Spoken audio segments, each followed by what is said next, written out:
I recently moved to a small town just outside of Oklahoma City. I just graduated from college and was looking for a quiet, rural place to set up shop. The neighborhood I moved into was very calm and peaceful. It was on a very isolated road with only 4 houses and acres of farmland beyond the eye can see. All of the neighbors were very welcoming.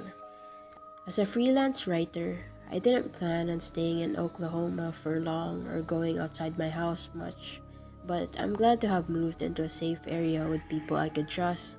Well, safe except for the weather. Growing up in Midwest, I was no stranger to severe storms and frequent tornadoes. My neighbors have said they're so used to it that they practically live in their basements. Many said they immediately head downstairs once they hear a severe storm, even if it won't be a tornado. I figured they were still recovering from the massive tornado back in 2014, and they were more cautious with the safety and their belongings. I thought I was pretty smart, but as I said, I didn't plan on staying for long, but I kept everything where it was meant to be. After a few weeks of getting settled in, there was a big storm on a Thursday evening. After a long day, I was lying on my couch watching the news. As expected, my television lit up with a severe thunderstorm warning from my county. I took a glance outside to see how bad it was. Lightning would strike every minute or so, followed by the usual clap of thunder. It seemed we were on the edge of the storm and weren't getting hit too badly. A few minutes later, a new warning came on. This one was a tornado warning from my county. I was honestly a bit shocked as I didn't feel the storm was too severe. I was already tired and didn't feel like getting up to go downstairs. I've experienced tornadoes and can usually tell when a storm will become more serious. This one wasn't one of those times. Nonetheless, I got up and stood at the top of the basement stairs to keep an eye on the television.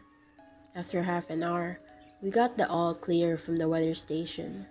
I took another peek outside.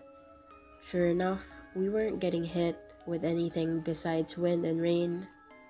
I would normally wait in case of another severe storm trailing behind, but I decided to get ready for bed.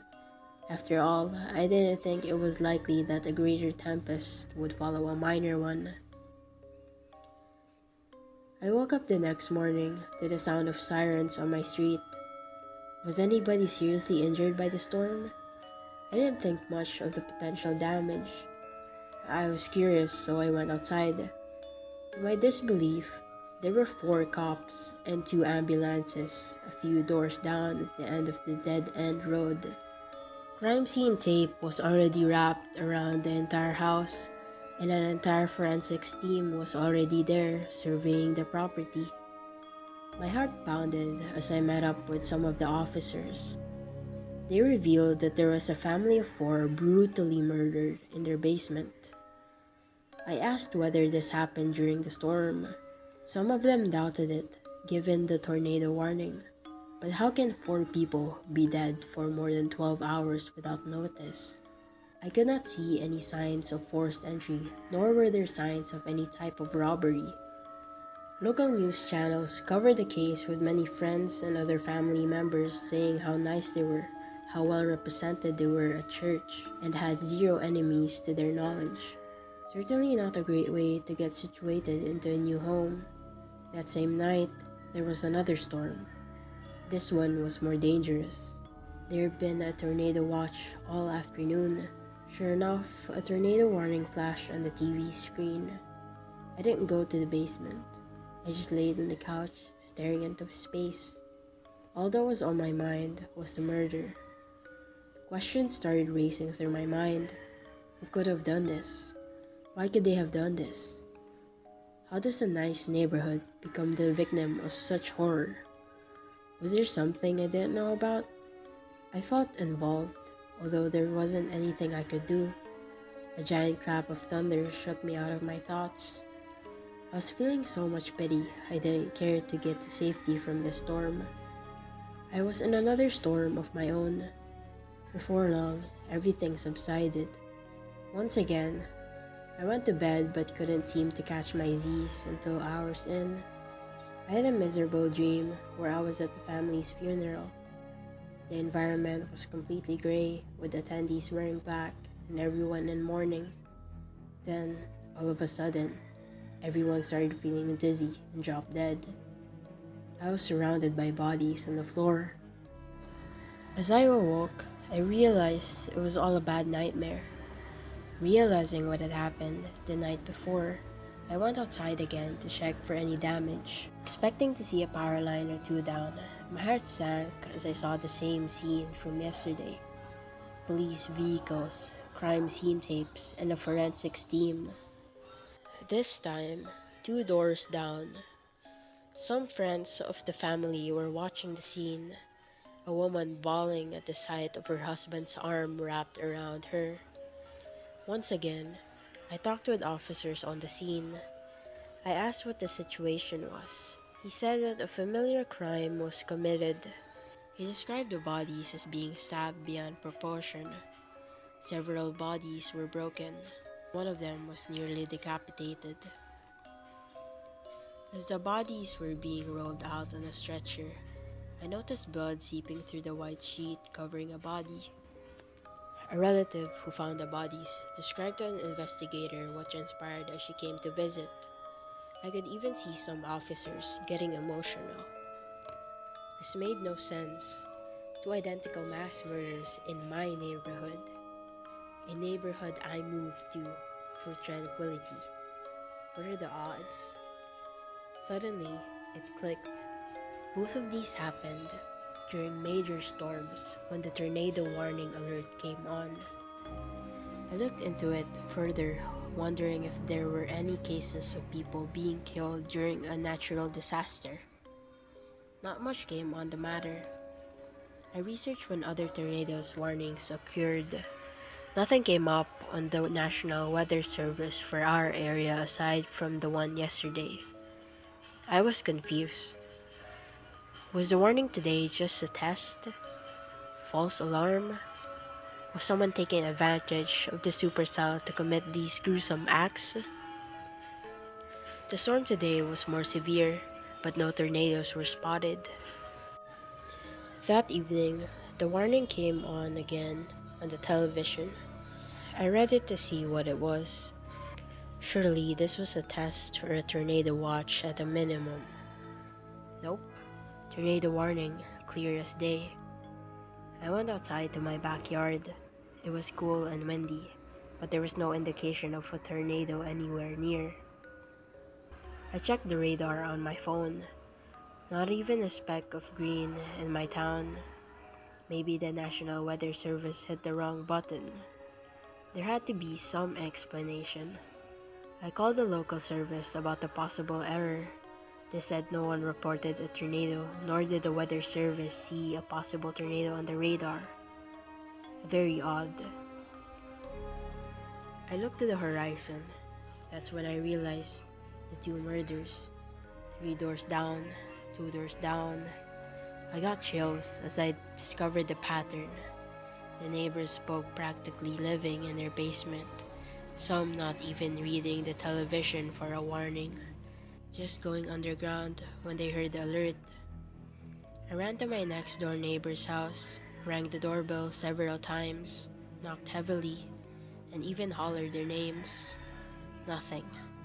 I peered through the windows. Nothing seemed out of place. They usually left their back door open, so I bolted to the backyard. I saw that the television blared the noises of a weather warning. Once I got downstairs, I stumbled upon something I wish nobody else will ever experience. The scene was the most horrific thing I've seen. The couple lying face up, corpse body, positions parallel to each other, unclothed. The worst part, they were completely skinned down, revealing muscle and tissue. It looked more like the devil's work than of a human. Realizing the killer could still be in the house, I ran out of the house to my property. I called 911 as I paced my porch. When the cop showed up, I was interviewed as a witness. I sat in the driver's seat of a police car with my mind racing. The cops asked me how I knew something was wrong. I debated with myself whether I should tell them about the television warnings. It seemed I was the only one who connected the dots. Nobody besides myself was getting those false warnings. Was I going insane? Is this all a messed up dream? All I told the officer was that they hadn't seemed to leave their house all day, and I was growing worried. I didn't see any trace of a break-in, no broken windows, no foreign footprints, not even a speck of blood anywhere else. Was the killer still in there? Not a chance a person was behind this. Visibly shaken, I was recommended to a therapist to try and recover from what I saw, and was told to try and keep it off my mind. Obviously, I couldn't. I grew frantic. There was no chance this is being passed off as being normal. I did all the browsing I could online for answers. I posted to various chat rooms to see if anybody else in the entire world knew what I was talking about. I either got no replies or just laughing emojis for the most part. Some people calling me mentally ill, a troll, a psychopath. I knew it was all real. It felt like a nightmare, but it wasn't. I saw it with my own eyes. Who was doing this? Why is it happening? Happening to me nonetheless. I stayed up that whole night feeling extremely sleepy, deprived, but the thought of sleep left me. My life flashed before my eyes when a tornado warning flashed on the TV right then and there. I looked out the window. Clear skies. Sunrise was so unnaturally red, blood red. I knew this was it. There was no coincidence. Realizing this can't be real, I decided to finally read what the extra information said below the headline. Normally, I wouldn't read the graphic as it didn't have any additional information aside from what to do in the situation and where the warning was effective. The same must have been for my now deceased neighbors. My eyes widened. I felt like I was punched in the stomach. The cryptic message read, "A tornado has been spotted in your area. Me. I am the storm causing the havoc in your neighborhood. I'm the rain, the wind, the thunder, and the lightning. The safest place is no longer your basement. You're better off killing yourself than encountering me, hiding in your little crawl space. I have been sent on a mission from hell to put an end to all humankind. You will join me in flames. See you soon. Sincerely, EF6. 3 doors down, 2 doors down, 1 door down. I was the next victim. I then realized I never even went to the basement during this whole fiasco. Scared beyond proportion, I grabbed the biggest knife from my kitchen. I slowly walked down the staircase to the basement. Each step I took felt like one more step to my death. I peered around the corner, knife ready to stab. Nothing seemed out of the place. I surveyed my entire surroundings in the near empty basement, trying to find a dark corner where someone could be hiding. Suddenly, I was getting dizzy. My strength was faltering, heart racing. I dropped to the ground, feeling as if all the weight of the world was on top of me. A high-pitched shrill that sounded like a radio frequency. All I remember hearing after that was a boom. An immediate flash followed. The storm was right on top of me.